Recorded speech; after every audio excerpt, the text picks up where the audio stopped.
പ്രാർത്ഥനകളും പരിത്യാഗങ്ങളും ദാനധർമ്മങ്ങളും നിറഞ്ഞ മറ്റൊരു നോമ്പ് കാലത്തിലൂടെയാണ് നാം കടന്നുപോയിക്കൊണ്ടിരിക്കുന്നത്. ക്രിസ്തുവിലേക്ക് ഹൃദയവിചാരങ്ങളെ ഉയർത്തുന്നതാണ് പ്രാർത്ഥന.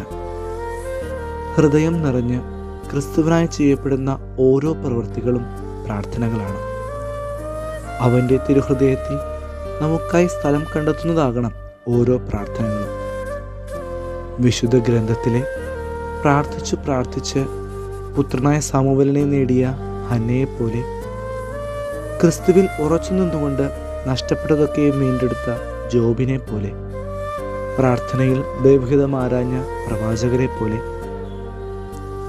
യാബോക്കിൻ്റെ കരയിൽ ദേവദൂതനുമായി മൽപ്പിടുത്തം നടത്തി അനുഗ്രഹം ചോദിച്ചു വാങ്ങിയ യാക്കോബിനെ പോലെ, പ്രാർത്ഥനയിൽ ക്രിസ്തുവുമായി ഒന്നായ മറ്റനേകരം വിശുദ്ധരെ പോലെ പ്രാർത്ഥിച്ചും അവിടത്തേക്ക് വേണ്ടി നല്ല കാര്യങ്ങൾ പ്രവർത്തിച്ചും ഈ തപസ് കാലത്തിൽ നമുക്കും അവിടുത്തോടു കൂടെ ആയിരിക്കാം.